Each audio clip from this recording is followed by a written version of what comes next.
অনেক দিন পর বেশ লাগছে বন ভ্রমণ। মাঝে মাঝে কাজের ফাঁকে এইসব জায়গায় এলে মন খুব ভালো লাগে। শুদ্ধ বাতাস, মাটির সোনা গন্ধ, পাখির কলতান, আহা।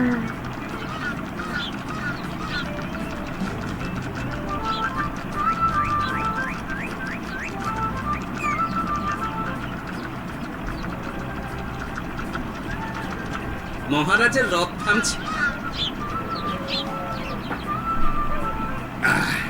আমরা এইখানে বসে আজ রাজকার্য পরিচালনা করব। মন্ত্রী, তুমি ঝটপট এখানে বসার বন্দোবস্ত করে দাও। আমি এক্ষুনি ব্যবস্থা করে দিচ্ছি মহারাজ। এই এখানেই আমাদের বসার জন্য ছাউনি করে দাও। এক্ষুনি করে দিচ্ছি মন্ত্রী মশাই। এরা বসার জায়গাটা করে দিক, ততক্ষণ আমরা একটু হেঁটে আসি।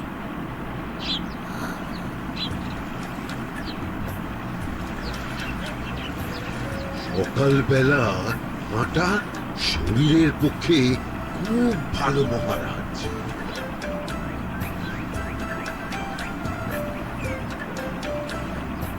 আগেকার দিনে রাজা মহারাজরা এই সব বনে মৃগয়া করতে আসতেন। মৃগয়া একদম ভালো নয় মন্ত্রী। তুমি জঙ্গলে আসছো অন্য প্রাণীদের মারতে। কেন মারবে? ওরা তো তোমার কোনো ক্ষতি করেনি। না, তা করেনি, কিন্তু তখন ওটা রাজা মহারাজাদের খেলা ছিল। শুনেছি আপনার প্রপিতামহ খুব ভালো বাঘ শিকার করতেন, অনেক বাঘ মেরেছেন। মন্ত্রী, তুমি একটা কথা হয়তো জানো না। আমার প্রপিতামহ শিকার করতেন, কিন্তু কোনো স্বাভাবিক জানোয়ারকে নয়। যে বাঘ মানুষ খেকো হয়ে প্রজাদের ক্ষতি করত, আমার প্রপিতামহ সেই সমস্ত বাঘদেরই মারতেন। এছাড়া উনি অন্য প্রাণী সংরক্ষণ করতে বড়ই ভালোবাসতেন।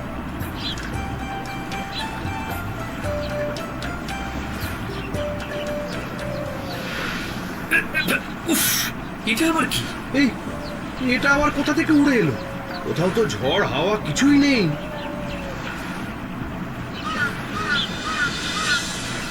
একটা ধাঁধা মহারাজ, এই কাগজে লেখা। ধাঁধা? বড় দেখি। জোয়ার ভাটা প্রভুর খেলা, ভাটা হবে হলে বেলা। ভাটা হলেই দেখা যাবে লাল রঙের এক পাথর পাবে। নদীর ধারে গর্ত করে যত্নে সাজাই কলস ভরে। হেথায় হোথায় ছড়িয়ে যাহা, অন্ধকারে জলে তাহা। ঢুকলে চক্ষু ঝলসে যাবে, হাতের কাছে ঘন্টা পাবে। ঠিক ঘন্টা বাজলে পরে পড়বে ঝরে থরে থরে। ঘন্টা যদি হয় ভুল, যেন তুমি হারাবে কুল। ঠিক ঘন্টা চিনতে হলে নকশা দেখো চক্ষু খুলে। সিন্দুক দেওয়ালে হাত দাও, আসল ঘটনা জেনে নাও। ওরে বাবা, খুব দীর্ঘ ধাঁধা। তা মন্ত্রী, তুমি কিছু বুঝলে? এটা একটা গুপ্তধনের নকশা। এর মধ্যে গুপ্তধন কোথায় আছে তার একটা ধারণা দেওয়া আছে। গুপ্তধন? এটাই হবে। দেখি দেখি, একবার কাগজটা দাও। গোপাল, কাগজটা আগে আমার হাতে দাও, দেখি ভালো করে। এখন নদীতে জোয়ার চলছে গোপাল। একটু পরেই ভাটা শুরু হবে। হ্যাঁ, ভাটা না হলে কিচ্ছু বোঝা যাবে না। এখানে স্পষ্ট লেখা আছে, ভাটা হলেই দেখা যাবে লাল রঙের এক পাথর পাবে। তার মানে আমাদের ভাটা হওয়া পর্যন্ত অপেক্ষা করতে হবে। না, সময় নষ্ট না করে ধাঁধাটার সমাধান করতে শুরু করি। ভাটা হলে একটা লাল রঙের পাথর দেখা যাবে, এই পর্যন্ত পরিষ্কার আছে। বুঝতে হবে ওর পর থেকে। পড়ো গোপাল, চলো আমরা সবাই বুদ্ধি লাগাই। নদীর ধারে গর্ত করে যত্নে সাজাই কলস ভরে। এটার অর্থ ধাঁধাটা মাথায় বসিয়ে নিয়েছি, এবার কে কি বলবে সেটা শুনতে হবে। চলো গোপাল, আমরা ধাঁধা যেমন যেমন বলেছি তেমন তেমন ভাবে চলি। চলুন মহারাজ, এখন আমাদের দেখতে হবে লাল পাথর। ঠিক কোথায় আছে লাল পাথর? চলো চলো সবাই, চোখ কান খুলে আমরা নদীর পাড় ধরে হাঁটি। আমি একটু তফাতে হাঁটি। গুপ্তধন আমাকে একা পেতে হবে। ভাটা হলেই দেখা যাবে লাল রঙের এক পাথর পাবে। আমাকে চোখ কান খোলা রাখতে হবে। লাল পাথর, নদীর চড়ায় লাল পাথর দেখতে হবে। লাল পাথর, লাল পাথর। ওটা কি? তো এই তো লাল পাথর, লাল পাথর। ওরা অনেকটা এগিয়ে গেছে, ওদের আমার দিকে নজর নেই। এই সুযোগ, এই সুযোগ, একা একা গুপ্তধন নিয়ে পালাবো।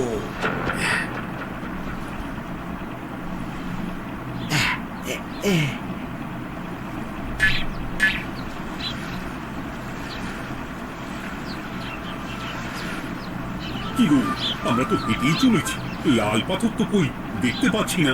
আরেকটু হাঁটতে হবে মহারাজ, গুপ্তধন বলে কথা, ওকে আর সহজে ধরা দেয়? সেটা অবশ্য সঠিক কথা। আচ্ছা, আমরা সবাই তো আসছি হেঁটে হেঁটে, মন্ত্রী মশাই গেলেন কোথায়? ও কি যে ঘটে! সত্যি তো, মন্ত্রী কোথায়? ও সেনাপতি, মন্ত্রীকে দেখেছো? কই না তো মহারাজ। তাহলে কোথায় গেলেন মন্ত্রী মশাই? এই জঙ্গলে বাঘ ভাল্লুক আছে, শেষে কিনা বাঘে নিল। আয় আয় আয়, মন্ত্রী গিন্নির কাছে আমি কি মুখ দেখাবো? হুম, বাঘ ভাল্লুকের পেটে যাবার লোক তো মন্ত্রী মশাই নন। ও গোপাল, কি ভাবছো? কিছু তো একটা বলো। এখন আমাদের মন্ত্রী মশাইকেই খুঁজতে হবে। তবে মন্ত্রী মশাই বাঘ ভাল্লুকের পেটে যায় না। তুমি নিশ্চিত হচ্ছ কি করে? অত পেঁচালা মানুষকে বাঘ ভাল্লুক গন্ধ শুকিয়ে ছেড়ে দেবে, হজম করতে পারবে না। না না না, এখন রসিকতা করার সময় নয়, আমাদের মন্ত্রীকে খুঁজে বার করতেই হবে। কোথায় গেল মন্ত্রী? চলো চলো, গুপ্তধন মাথায় থাক, চলো মন্ত্রীকে খুঁজি। আহ, মন্ত্রী কোথায় গেল কে জানে। একবার পুরো ধাঁধাটা ঝালিয়ে নি। ভাটা হলেই দেখা যাবে লাল রঙের এক পাথর পাবে। ভাটা হয়েছে, লাল রঙের পাথরের মাথায় চাপ দিয়ে গুহার মুখও খুলেছি। এবার এবার নদীর ধারে গর্ত করে যত্নে সাজাই কলস ভরে। এটাই তো ঠিক বুঝতে পারছি না।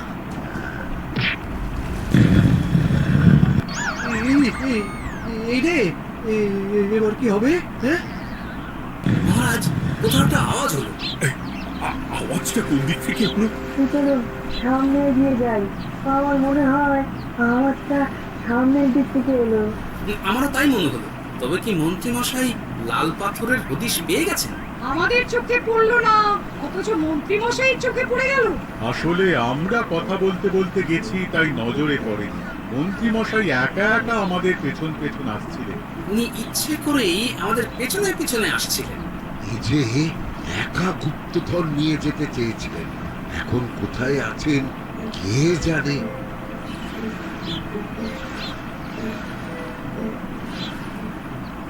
এই অন্ধকারে কিছু দেখতে পাচ্ছি না তো। ধাঁধাতে কি ছিল? হ্যাঁ, কি ছিল? হেথায় কোথায় ছড়িয়ে যাহা, অন্ধকারে জলে তাহা, ঢুকলে চক্ষু ঝলসে যাবে, হাতের কাছে ঘন্টা পাবে। পেয়েছি পেয়েছি, ঘন্টা ঘন্টা ঘন্টাটা পেতে হবে। ঘন্টাটা ঘন্টাটা ঘন্টা। ভাটা হলেই দেখা যাবে লাল রঙের এক পাথর পাবে, নদীর ধারে গর্ত করে যত্নে সাজাই কলস করে, হেথায় কোথায় ছড়িয়ে যাহা, অন্ধকারে জলে তাহা, ঢুকলে চক্ষু ঝলসে যাবে, হাতের কাছে ঘন্টা পাবে। ঠিক ঘন্টা বাজলে পরে পড়বে ঝরে থরে থরে, ঘন্টা যদি হয় ভুল যেন তুমি হারাবে কুল। ঠিক ঘন্টা চিনতে হলে নকশা দেখো চক্ষু খুলে, সিন্দুক দেওয়ালে হাত দাও, আসল ঘটনা জেনে নাও। এবারে ভালো করে ঠান্ডা মাথায় ভাবতে হবে। ভাটা হলেই দেখা যাবে লাল রঙের এক পাথর পাবে। এই লাল পাথরটাই তো খুঁজে পাওয়া যাচ্ছে না, অথচ মন্ত্রী মশাই খুঁজে পেলেন। আওয়াজটা কোথা থেকে আসছিল? এই কাছে পিঠে এই কোথা থেকে আওয়াজটা আসছিল।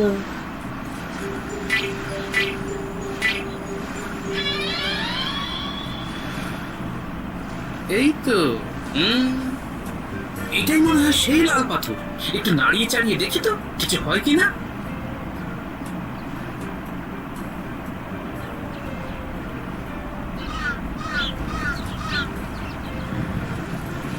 এই তো, কাজ হয়েছে। এই তো সুড়ঙ্গ। আপনারা নিচে নামুন। আপনারা কি দেখছেন সেটা বলবেন মহারাজ। সবাই যদি নেমে যাই, যদি কোনো কারণে সুড়ঙ্গের মুখ বন্ধ হয়ে যায়, তাহলে আর আমরা বাইরে বেরোতে পারবো না মহারাজ। গোপাল ঠিকই বলেছে, আমরা দুজন বাইরে থাকি। মহারাজ, আর একটা কথা, কোনো ঘন্টায় হাত দেবেন না, মনে আছে তো? ঘন্টা যদি হয় ভুল, যেন তুমি হারাবে কুল। ওরে বাবা, এই বয়সে আর কুল হারাতে চাই না। ঠিক আছে, তোমার কথাই অক্ষরে অক্ষরে পালন করব। দেখি এই সুরঙ্গে মন্ত্রীমশাইকে দেখতে পাই কিনা। চলুন মহারাজ, সুরঙ্গে নামি। সবাই সাবধানে নামো।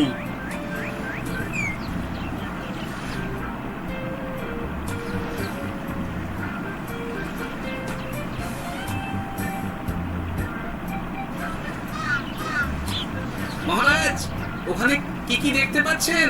ওখানে কি মন্ত্রী মশাই আছেন? না গোপাল, মন্ত্রীকে এখনো দেখতে পাইনি। শুধু আমি এখানে অজস্র পাথর দেখতে পাচ্ছি। পাথরে পাথরে ছয়লাভ, ছোট বড় অজস্র। পাথরগুলো বড় অদ্ভুত, কিরকম কিরকম মানুষ মানুষ করুন। লম্বা বেঁটে হরেক রকম। মানুষ মানুষ গরম, সেটা কিরকম? আর কিছু? কোনো কলসি কি দেখতে পাচ্ছেন? বলছি তো দেখতে পাচ্ছি না।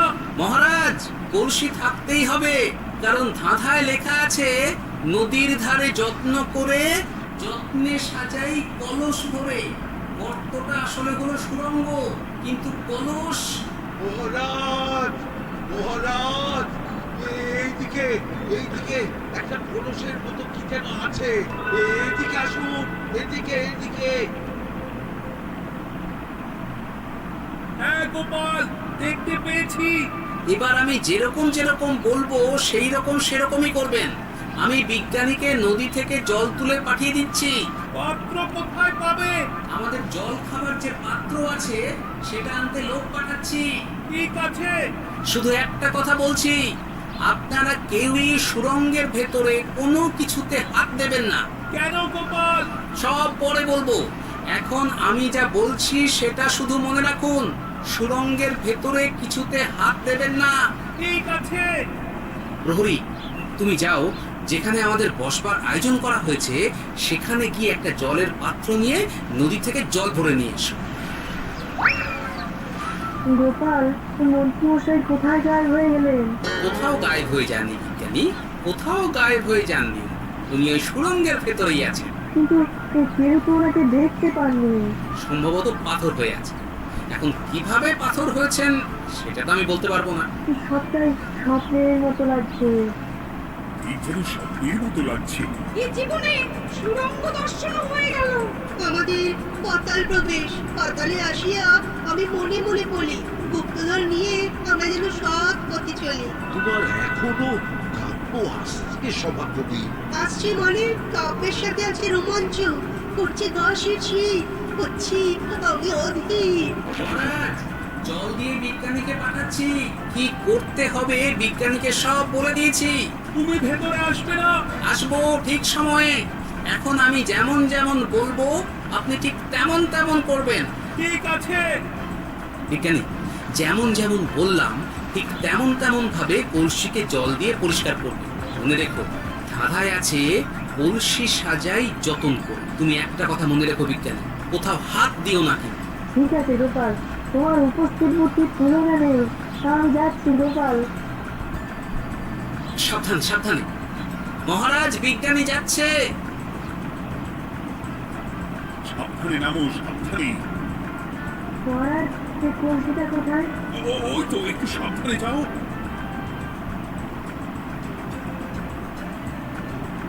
বিজ্ঞানী, কলসির দেখা পেয়েছো? পেয়েছি পেয়েছি পেয়েছি। এবারে কলসিটাকে ভালো করে জল দিয়ে ধুয়ে দাও। কলসির আলোয় সুরঙ্গ আলোকিত গোপাল। এরপর কি?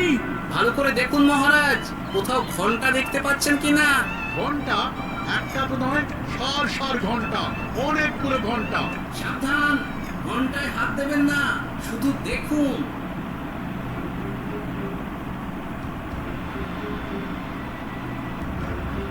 মহারাজ, আমরা গুপ্তধনের খুব কাছে চলে এসেছি। তাই নাকি? কি মজা কি মজা, এবার খাবো ক্ষীরের গজা।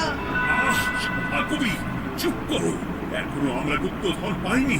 আমার মুখে দাঁড়িয়ে সবগুলো তারা আঁকা।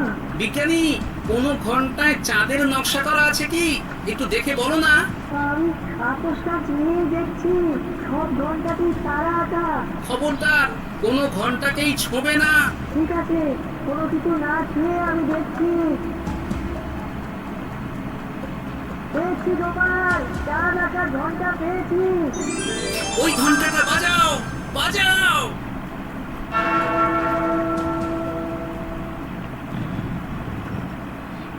গুপ্তধন পেয়েছেন মহারাজ? বাঁচাও বাঁচাও বাঁচাও বাঁচান মহারাজ, বাঁচান বিজ্ঞানী মহারাজ, মন্ত্রীর গলা পাচ্ছ না? মহারাজ, আমি পাথর হয়ে আছি, আমাকে মানুষ করুন মহারাজ। তুমি তো মানুষই ছিলে, হঠাৎ করে পাথর হলি কেন? মহারাজ গুপ্তধন পেয়েছেন? পেয়েছি, তার সাথে মন্ত্রীকেও পেয়েছি।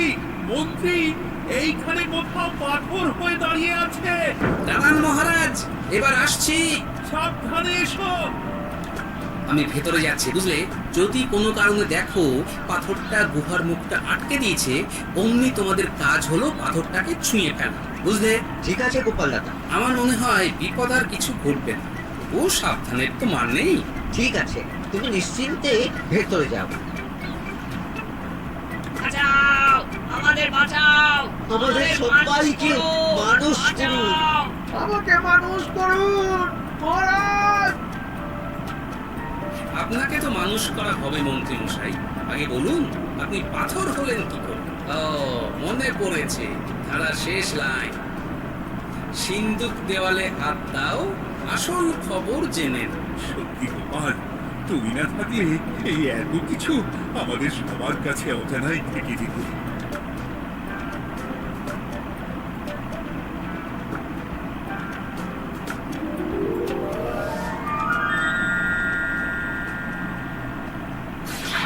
ধন্যবাদ আমাকে মুক্ত করার জন্য।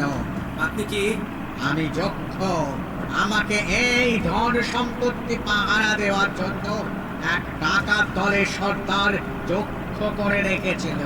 আমি 100 বছর ধরে এইখানে যক্ষ হয়ে আছি। আমি তোমার জন্য মুক্ত হলাম গোপাল। এই সম্পত্তি তোমার গোপাল। সম্পত্তি নিয়ে আমি কি করব? আমি এই সব সম্পত্তি মহারাজকে দান করলাম। রাজ্যের অনেক কাজ হবে। তুমি ধন্য গোপাল, তুমি ধন্য। এবার আমার যাবার সময় এসেছে, আমাকে যেতে হবে। যাবার আগে এই পাথরগুলোকে মানুষ করে যান। এরা সব লোভী। আমি আমার সীমিত ক্ষমতায় এই গুপ্তধনের ধাঁধাকে এখানে যারাই ভ্রমণ করতে আসে তাদের হাতে তুলে দিই, কিন্তু কেউ এই ধাঁধার সমাধান করতে পারে না। সবার মনে লোভ কাজ করে। এই লোভ এদেরকে পাথর করে রেখেছে। পাথর হলো কি করে? একটা মানুষ এসে বুক ভরা লোভ নিয়ে আধা পুরো না জেনে পাথরে হাত দিলেই সে পাথর হয়ে যাবে। আমাদের আমাদের খুব ভুল হয়েছে, আর লোভ করবো না, আমাদের বাঁচাও। আমাকে মুক্ত করে দিন, আমার খুব ভুল হয়েছে মহারাজ, মুক্ত করে দিন আমায়। তুমি এখানে আগে এসেছিলে, তাই তো আগে এসে ভাবলে নিজেই একা একা গুপ্তধনকে হরপ করে নেবে। এদিকে তোমাকে না দেখতে পেয়ে আমাদের কত চিন্তা হচ্ছিল। যারা লোভী তারা কারো কথা ভাবে না, শুধু নিজের কথা ভাবে। আমাকে আর একটা সুযোগ দিন, আমি আর লোভ করবো না মহারাজ। তোমার কথার কোনো দামই নেই। না মহারাজ, আমাকে আমাকে আর একটা সুযোগ দিয়ে দেখুন, আমি আর লোভ করবো না, আমাকে মানুষ করুন মহারাজ। আমাদের সবাইকে আমাদের সবাইকে মানুষ করুন, দয়া করে মানুষ করুন। যক্ষরাজ, এদের আপনি ক্ষমা করে দিন। ঠিক আছে, তোমাদের আবার মানুষ করে দিচ্ছি। আহ আহ বাঁচলাম বাঁচলাম। এইরকম বারবার বাঁচা যাবে না, কিন্তু এবার সব ব্যাংক যাই হবে না কেন ওইভাবেই থাকতে হবে, এই আমি বলে দিলাম। এবার আমার মুক্তি। মুক্তি নেবার আগে আরেকটা প্রশ্ন। যে ডাকাত সর্দার তার সম্পত্তিকে রাখার জন্য আপনাকে যক্ষ বানিয়েছিল, এই সম্পত্তি তো তাদের, আমরা তো নিতে পারি না। লোভ বড় খারাপ গোপাল। অতিরিক্ত লোভ মানুষকে পশু করে দেয়। ওই ডাকাত দল এই সম্পত্তির জন্য সবাই কাটাকাটি করে মরে গেছে, কেউ আর বেঁচে নেই। সুতরাং এই সম্পত্তিতে তোমার অধিকার আছে। এই সম্পত্তি তুমি গ্রহণ করো। নিলাম আমি। কিন্তু এই সম্পত্তি মহারাজকে আমি দান করলাম। ডাকাত দল জনগণের সম্পদকে লুটেই তো সম্পত্তি বানিয়েছে, তাই আমি জনগণের কাজে লাগবার জন্যই এই সম্পত্তি মহারাজকে দিলাম। গোপাল, তোমার জয় হোক। এবার তাহলে আমি যাই। তোমরা সবাই সুখে থেকো আর ভালো থেকো। গোপাল, তোমার তুলনা হয় না। তোমার ঋণ আমি কোনোদিন শোধ করতে পারবো না। এই কৃষ্ণনগরের জন্য যা করলে তা ইতিহাসে লেখা থাকবে। না মহারাজ, আমি এমন কিছু করিনি। এই কাজ সবাই করবে। জয় গোপালের জয়, জয় গোপালের জয়। জয় কৃষ্ণনগরের জয়। জয় কৃষ্ণ, জয়।